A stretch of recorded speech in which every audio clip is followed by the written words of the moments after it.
Hello, this is Shawn Kenney, and I'm here playing some Kerbal Space Program 0.21. It's finally here. So I'm just going to start right into it, and figure this would be a great opportunity to do some basic tutorials, just getting into orbit, getting to the moon, landing on the moon, coming back from the moon, that kind of thing.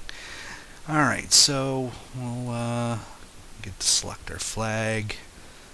For rocket science, how about that? And so apparently there's been some changes to the Kerbal Space Center. Oh wow, look at that. Neat, and you can move it. Hold down the right mouse button and oh wow. Slick. Okay, so we can go to the tracking station. And of course we have nothing going on there yet. Okay. And what do we have here? That's nothing we can click on yet. Okay, we can to launch missions. So this is a brand new interface. So we could launch. There's stock. So that the stock ships that are all on here. Now I've uninstalled any mods. This is all. I basically just wiped everything out of Kerbal and starting fresh, brand new. So. Okay, these guys have stats now, so this is this the new airplane hangar? Okay. Okay, yeah. There's new buttons there. What is that? Oh, crew, the crew button.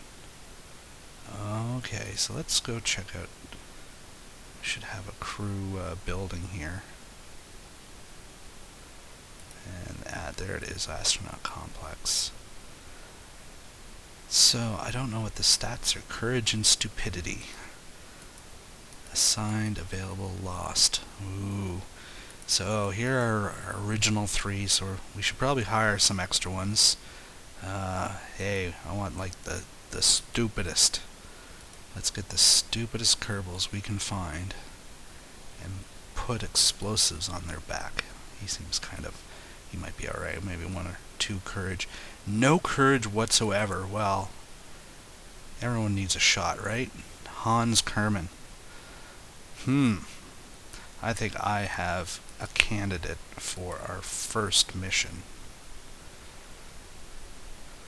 Alright, so to start off with, I'm going to be using the Command Pod MK1. This has one Kerbal in it, and it's really, if you're starting out with Kerbal, this is the easiest one to start working around with. It's quite light. You have a lot of options to connect to it. Plus, there's going to be all kinds of new parts that just make, using the smaller parts a lot easier. So, the first thing I want to do is I'm going to assign... Sorry, Jeb. Han's taken over this flight. So I guess I can... Okay, just drag and drop them in. No, I want... Alright. Come on, Hans. Our test pilot, Mark 1. So, okay, that's filled and reset. Okay, so I guess we're... Then we can go to action groups. We don't have any of those yet. We'll need some more parts. So, the first thing I'm going to do is we'll give him a parachute. We'll be nice. Alright. And then, what I like to do is get some of these thruster blocks. Now, we're going to use the symmetry tool here, and because I want several of them. And now I can put them on at any angle. I like using the snap to angle. This just makes sure everything's going to sort of be lined up and symmetrical, and you don't have to use it, but I mean I like using it, so you're going to see me using it pretty much all the time. So I'm going to put a few RCS thrusters on there, and then we need just some RCS fuel, like here, and don't really need that many. I think just 2 is going to be more than fine. All I'm really thinking is this gives him, the capsule, a little bit of ability to move out of the way of a collapsing rocket, or if we do get into a small orbit, this should be able to be enough to get us back down again. So what we'll add now is a separator, and we'll with one of these ones. See, there's smaller ones like that, or ones like that.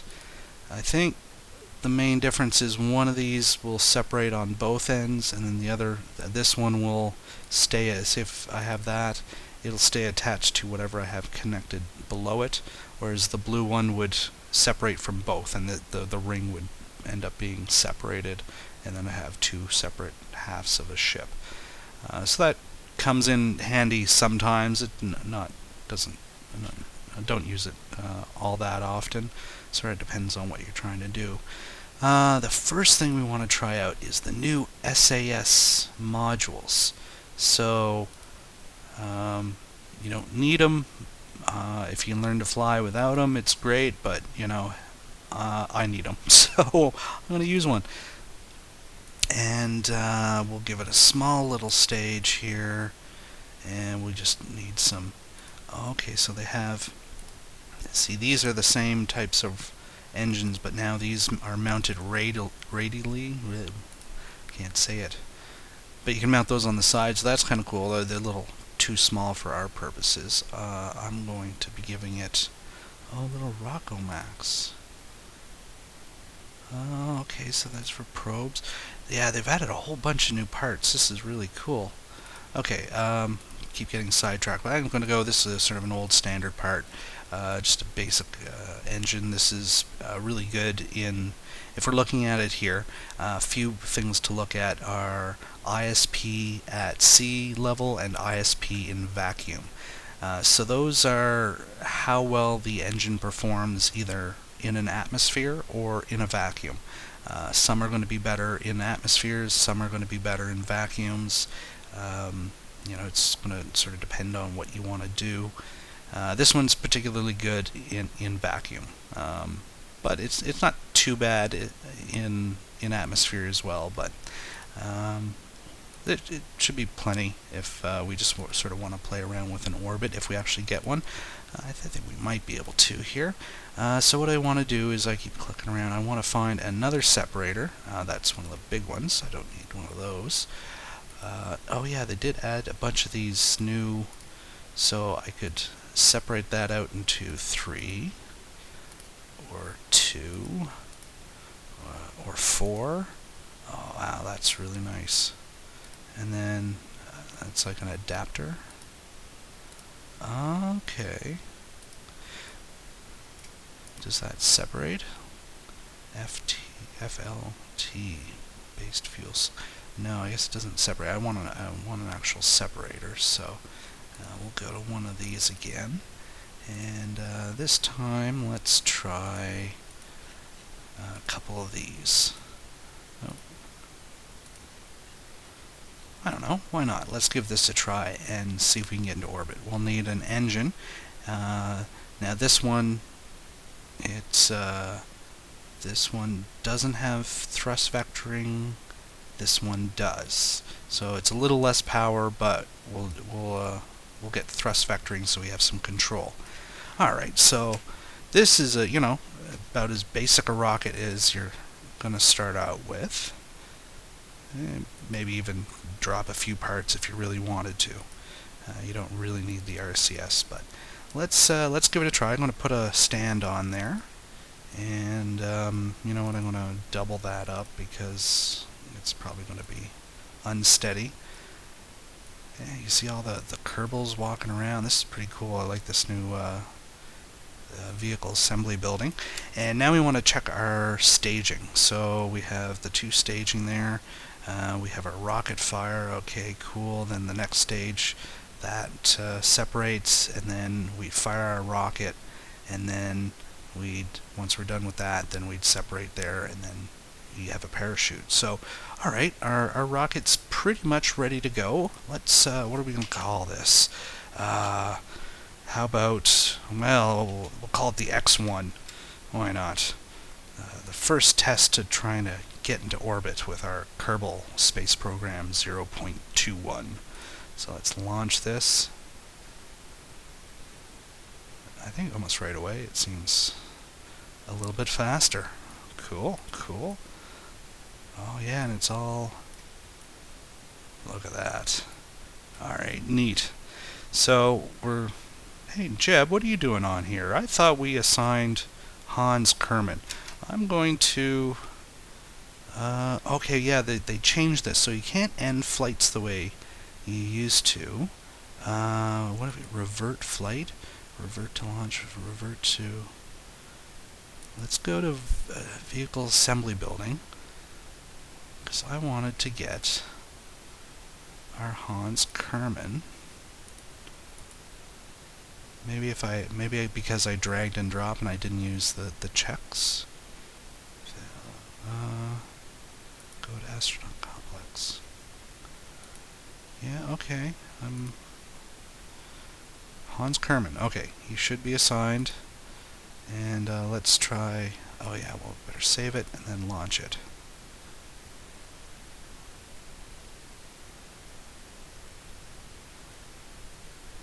Hans Kerman. All right.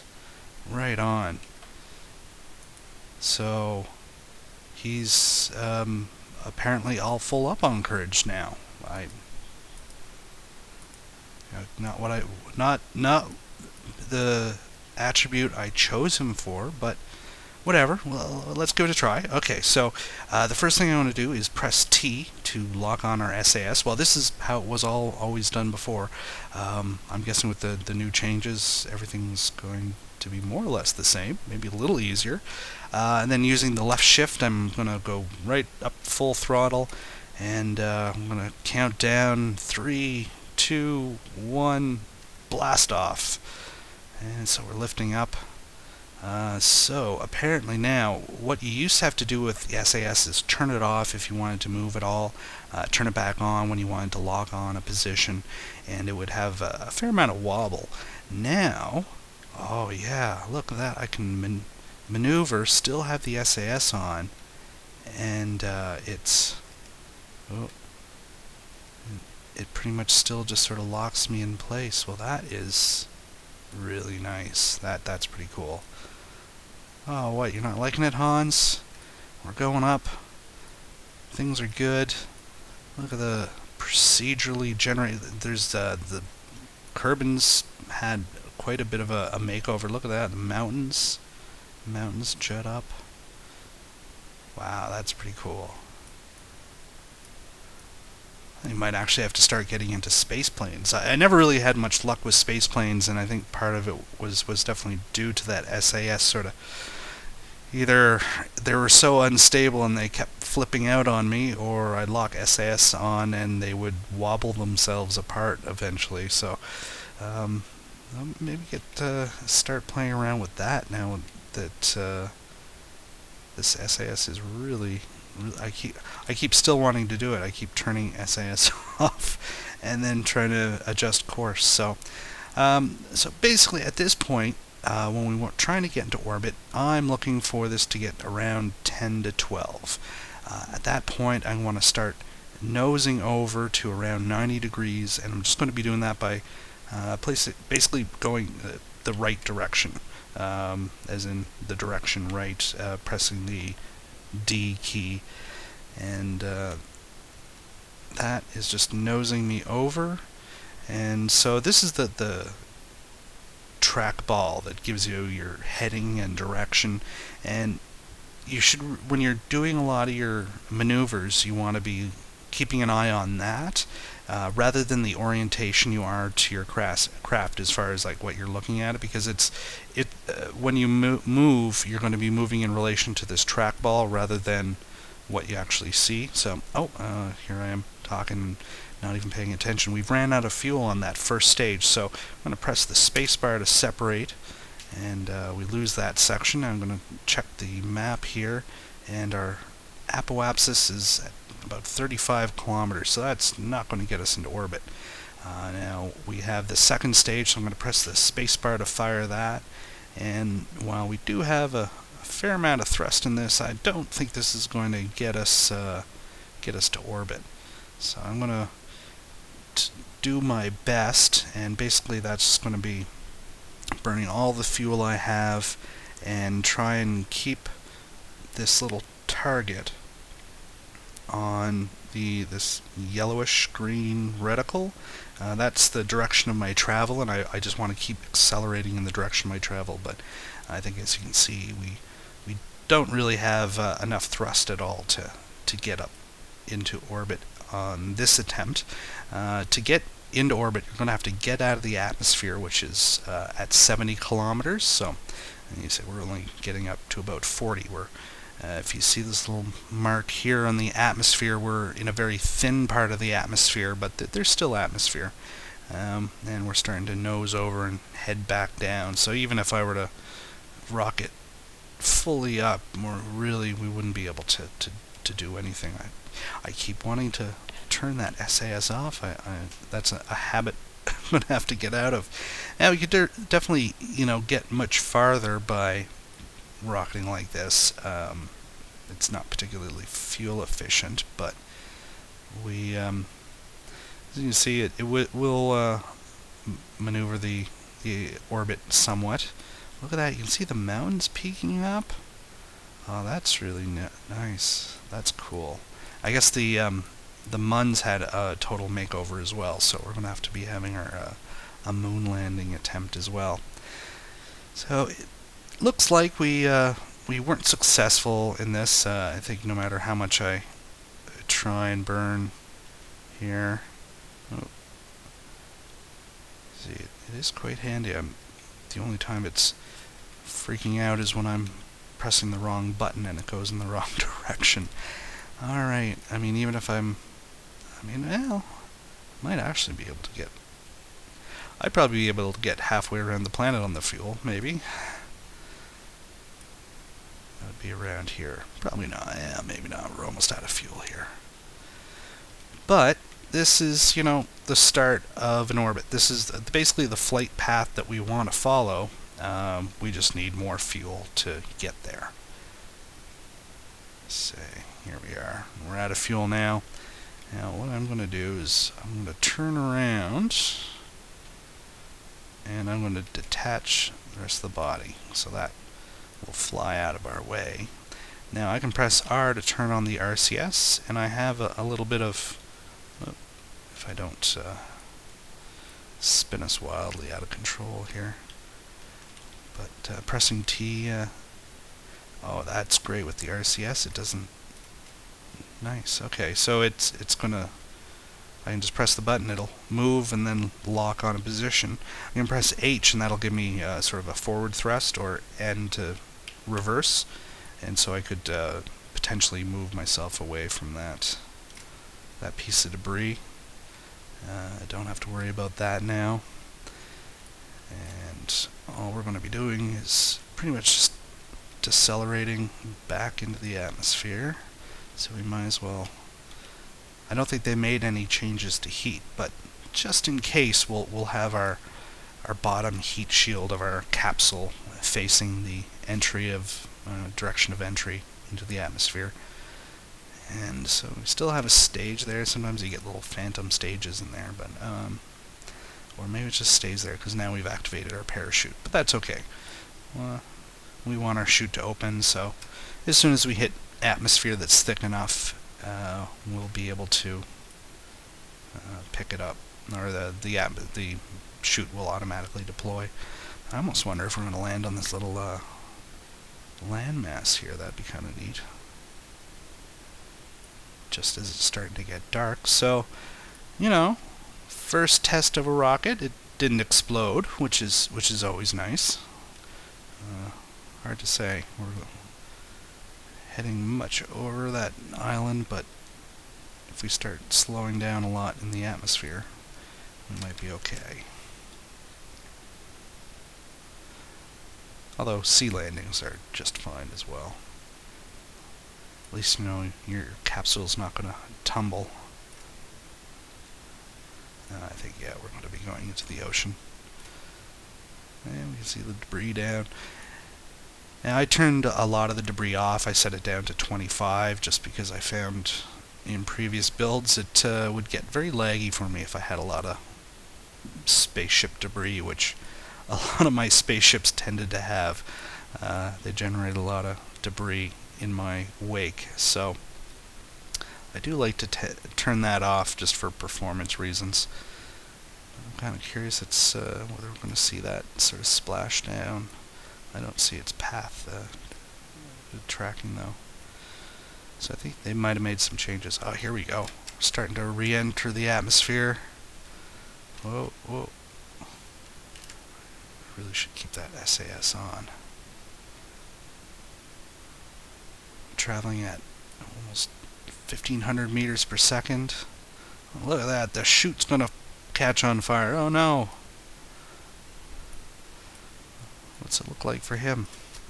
Oh yeah. Don't go outside. Do not step outside. Starting to slow down. Into about 10 kilometers up. So we should be pretty good. So yeah, I wonder how this works now that we don't end flights, but we can like revert them, or is the only way to recover spacecraft is to have them land near Kerbal Space Center? I wonder how this is all going to work. We'll see here as we splash down shortly. The parachute seems to be holding up pretty good, and we're still kind of locked in with that SAS, which is kind of cool, keeping us at a weird angle. No, still can't see a horizon yet. We're still coming in pretty darn quick, but hopefully that chute will open up. What does that normally open up? Around 500 feet, I think, or 1,000 feet? I forget exactly. We'll see here. 8, 7, 6. Anytime. There we go. 500 feet. Okay. Anytime now. I think we can time accelerate a little bit.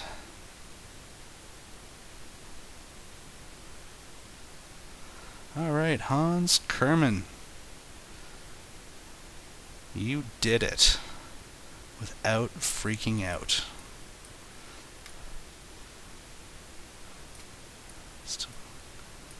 Oh wow. It doesn't even look like the surface. That's kind of weird. It's hard to tell where the surface of the ocean was.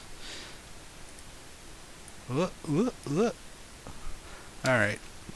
So, we go to Space Center or revert flight. Okay, so we'd go back to the assembly building, and it rolls back time, I guess 12 minutes, as if it never happened. Or we can go right back to the launch. I guess we'll go back to the assembly building. I'd almost call that a successful test. We're not quite in orbit yet, but I think we're pretty close. What we need is more rockets. So let's have a look here right now. Right now I'm using some liquid-fueled rockets. What we'll try is I'm going to use one of these side decouplers here, and let's add a bunch of them here. Actually, you know what? Make it easier. We're going to add just the one at first, and then I'm going to add some solid rocket boosters. Now, what these do is solid rocket boosters, when you light them, they're just like a Roman candle. Once you light them, they're going to burn until they're done, and then when they're done, they're done. And then you pretty much just have to discard them at that point. So let's get some big ones, and let's get a whole bunch of them. So what I'm going to do is I made sort of, we have our little booster separator stage here, and all I have to do now is just play with the symmetry mode. You can press X as well to cycle through the different symmetry modes. So I think that's probably, that should be pretty good. Alright, cool. So we'll have our solid rocket boosters fire first, and then, well, let's also get our liquid fuel. Maybe we'll save that. This should be more than enough. So the solid rocket boosters will go, and then we'll fire off the side. Then we'll fire off those solid rocket boosters, and then our liquid engine will fire, and then we'll have the stages. So we're basically just adding one more stage to it. Let's get some of these stability launch pad things here, and those will go as soon as we fire the solid rockets. Okay, cool. So that sounds like a plan. The next phase of X1, Kerbal trip to orbit. Let's give it a try here. So, all right. And we're back with Jeb. All right, Jeb, why not? You really want to get in a flight, I know. So let's. Thing is, with solid rocket boosters, there is no thruster control. So when I fire it, it fires at full throttle. There's no control over it whatsoever. So that's. I'm mostly just setting that so that when I fire my liquid fire rocket, that it's going to be set to full thrust, and we'll be able to continue accelerating. So we'll launch here in 3, 2, 1. Oh, SAS. Don't forget your checklist, right? We want to keep that on. And here we go. So definitely we're out of the gate really fast. The solid rocket boosters are great for, really quick, fast thrust. But they do have their drawbacks. Of course, you can't refill them. You have no thrust vectoring control with them. They can overheat if you have them too close together sometimes as well. But for these lower atmosphere burns like this, we're just bolting through the atmosphere. Maybe not the most efficient, but hey, we're gonna get up there. We're going up to like almost 500 meters per second. That's like super fast. So now they're done, and we're gonna fire off our liquid engine. So this is almost like we started our burn at 15 kilometers up almost. So I'm going to start right off the bat by turning to the 90 degrees. Now I choose 90 degrees because it just gets you around the equator, and it's on the plane with a lot of the other objects within the Kerbal system. It sort of depends on what you want to do. If you want to map out Kerbin, you're probably best with go for the orange northern line, and burning for a circumpolar orbit. And it's a lot more efficient to do that when you're initially launching than at any other time. Then say if we go at an equatorial, can't say that. Equilateral? No, that's not it either. Anyways, if you're around the equator and you wanted to get up around the pole, that's going to take a lot of fuel if you're in orbit. Whereas it's going to take pretty much the same amount of fuel if you wanted to launch from Kerbal Space Center as far as getting into orbit goes. So I've just sort of been keeping at about 45 degrees, trying to get our apoapsis up. And okay, so now our apoapsis is over the atmosphere. It's up out of the atmosphere. It's high enough that we're going to be hitting a vacuum. So I'm going to nose over and sort of go directly parallel to Kerbin, and just try and stretch this orbit, this parabolic path. I cannot speak today, apparently. Our parabolic, you know what, I'm not going to try. Basically, this arc, we're just going to stretch that out and try and get in orbit. Once again, probably not the most efficient. Maybe I could wait until it was closer to that apoapsis, but we just want to try and. This is research and development stage of the Kerbal Space Program. We're just starting out getting into orbit, and Jeb is loving it. He's loving it, thrilled. He's like, yeah, I knocked out Hans. I totally knocked him out with a wrench so I could be on this flight. What of it? Alright, so that first booster stage, look at, got us almost halfway into orbit. We got a fairly high apoapsis, but that's okay. Well, all we're going to do is sort of circle around and maybe try and land back at the Kerbal Space Center.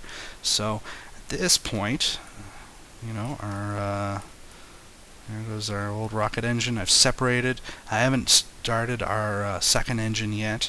We're going to wait. I'm going to even just sort of do a little bit of time acceleration until we are near that apoapsis. And we're going to try circularizing our orbit so that we're in a proper orbit. There we go. I think we're, what are we, about a minute away? I think that's more than enough. Say, I'm not being super fuel efficient about this whole thing, but just going for it. So I'm going to max throttle, and then I'm going to hit spacebar to stage. There we go. And now we're firing with our second stage, and we should have an orbit anytime here now. There, look at that. So the main thing I want to do is to make sure that's up over 70. And once that, yeah, there we go. So we're never going to dip close enough down into the atmosphere that eventually we'd slow down. This is basically a perpetual orbit. I'm just going to extend it out a little bit so we can sort of do some time acceleration. But here, there we are. We're in orbit. We have a fair amount of fuel to maybe do a little bit of maneuvering around. You know, it might get this to the Mun. I wouldn't want to try and land or get back. It'll be a bit dicey as far as proposition goes. So let's do an orbit around here, and then where is the Kerbal space? There it is, isn't it? It's down there, I think. Okay, so let's see if I can do this. It's always much harder trying to land at a specific spot that you want.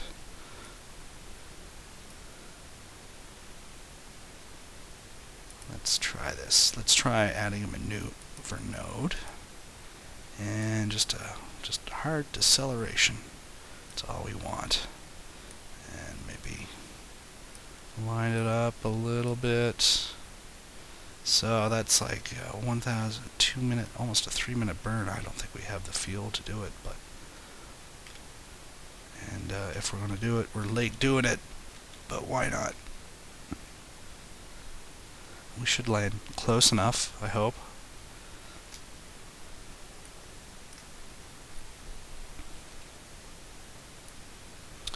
Alright, Jeb.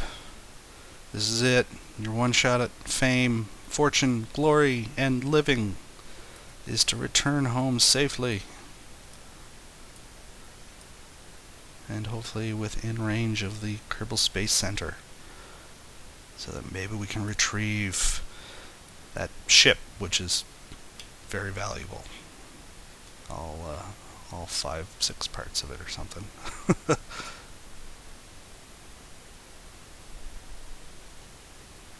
Or, well, maybe 9-10, I guess. Yeah, do we have enough thrust? We're going down pretty quick. It's hard to say. It could happen.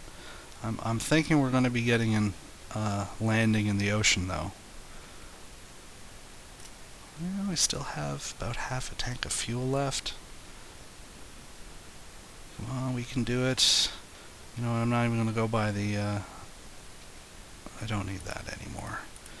It's just burn all the fuel we have so that it doesn't explode when the tank lands somewhere. And I think that's the Kerbal Space Center, isn't it? That'd be so cool if I actually was able to land. I've never really hit it before, unless I had like a ship with a lot more delta V in it that I was not intending to necessarily land.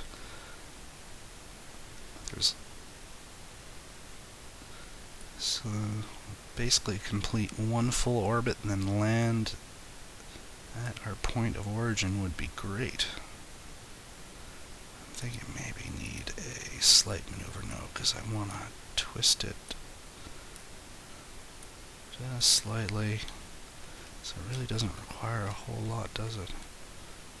Oh, I want to just keep that SAS on.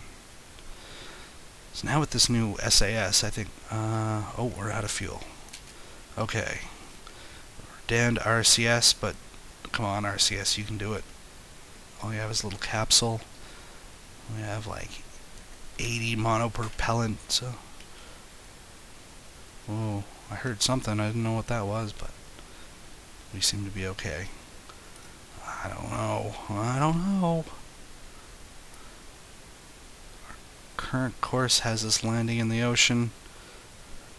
Can we modify it enough? I still have a fair amount of burn time on this RCS, so let's go. I'm just going to hold it down, and once again I'm going to have to sort of abandon those maneuver nodes, because when you get too far away, especially where in a situation like this where sort of everything can really twist your course is not really set in stone. The predicting effect really doesn't help all that much. So all I'm trying to do is basically come almost straight down at this point. So I think we're close enough.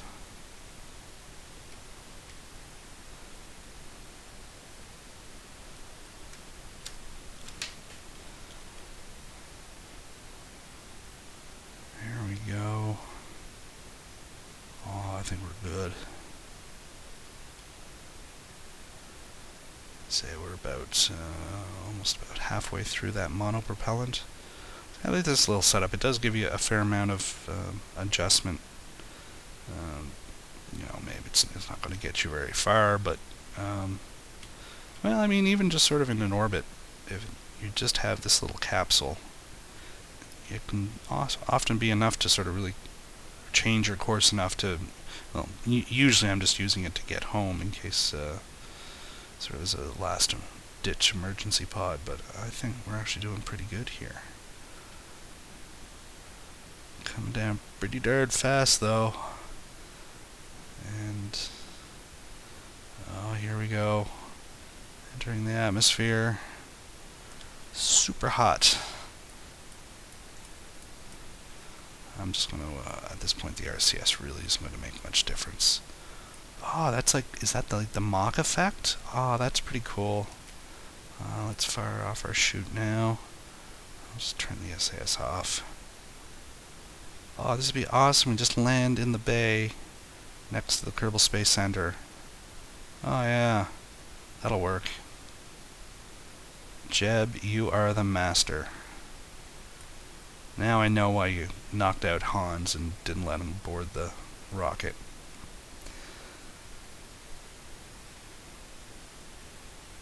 Well done. Alright.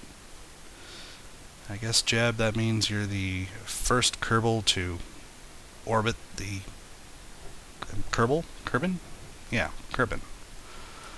Earth. I think it's just use them interchangeably pretty much all the time. So, yeah. If I'm saying Earth, I probably mean Kerbin. If I'm saying the Moon, I probably mean the Mun. And Mars for Duna, of course. Eve now, that you got. Hey, there are no purple planets in our system that I'm aware of. Be pretty cool. Love to know what kind of atmosphere a purple planet would have to have. That'd be interesting. So I wonder if we actually see the surface of the water this time. So last time it was kind of really hard to tell what was this. It was almost as if the texture of the surface of the water was below the actual surface of the water. So what are we at? See, about 20 meters? Like that still looks kind of like... Okay, yeah, see, I saw the shadow there, and we've landed. And yeah, it definitely looks like I'm still about maybe 100 meters over the surface of the water. Kind of real. That's very odd. Okay, but that's cool. We've landed. And so what can we do? Space Center? There's, oh, maybe we should have gone... Well, we can always go back to the flight. So what do we want to do? Tracking station. X1. Okay, recover. Yeah. Are you sure you want to recover this vessel? Yeah, go recover Jeb. Alright. So if we go back, I wonder if the guys have experience or level up or anything. Let's check the Space Center out. So we have no. I mean, all the stats seem the same. So Alright, well, that's cool. Jeb weaseled his way into the first orbital mission of Kerbin. And but Hans, successfully tested our initial rocket design. Make sure it wasn't all explodey. Oh, look at the mountains off in the background. This is first video of 0.21 I'm going to make. And I think next time I'd like to, well, let's try getting into orbit, going to the Mun and landing there, returning home. We'll have our own little Apollo program. So I'm Shawn Kenney. Thanks for watching. So long for now.